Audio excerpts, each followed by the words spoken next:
প্রতিদিনের চিন্তা ও প্রার্থনা। 22শে জানুয়ারি। দিনের প্রধান চিন্তা, তোমার হৃদয় সতত তাঁহার চরণ লগ্ন হইয়া থাকুক এবং বাহ্যিক পরিবর্তন যাহাই হোক, অন্তর যেন তোমার অবিচলিত থাকে। মুখস্থ করা যায়। যদ্যপি দুর্ভাগ্য তাহার হাতুড়ি হননে করে তোমায় নিষ্ঠুর আঘাত, হইও না কঠিন হৃদয়। পুনঃযবে সুখ আসি ঢালে তার মধুর সোহাগ, দিও না নিজেরে হতে এমন কোমল, হরিবে সে তোমার ধ্রুব লক্ষ্যগতি। উপদেশ: প্রতিবন্ধক বিনা কোনো মহৎ কাজই সুসম্পন্ন বা সার্থক হয় না।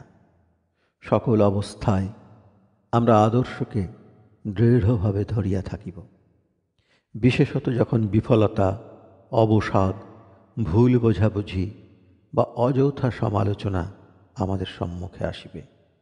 এইভাবেই আমরা আমাদের গভীর আধ্যাত্মিক শক্তি এবং ইষ্টের প্রতি গভীর অনুরাগ প্রকাশ করিব। শ্রী ভগবানই সর্বদা সহায় হইয়া আমাদের শক্তি দান করিবেন। অরণ্যে, পর্বত গুহায় অথবা সংসারে কখনো বা কোথাও তিনি আমাদের ছাড়িয়া দূরে থাকেন না। তিনি যে আছেন এ সত্য যখন আমরা অনুভব করি, তখন সকল সন্দেহ, ভয়, নিজেদের ভুল ত্রুটি হইতে আমরা মুক্ত হই। প্রার্থনা: হে নিত্য, আমার মনকে তুমি সংসারের সকল দুশ্চিন্তা হইতে মুক্ত করো।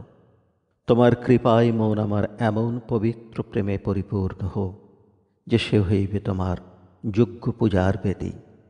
হে অনন্ত পুরুষ, তুমি যে সত্যস্বরূপ, ইহা আমাকে বুঝিতে দাও এবং আশীর্বাদ করো আমার দৃষ্টি যেন কখনো তোমায় না হারায়।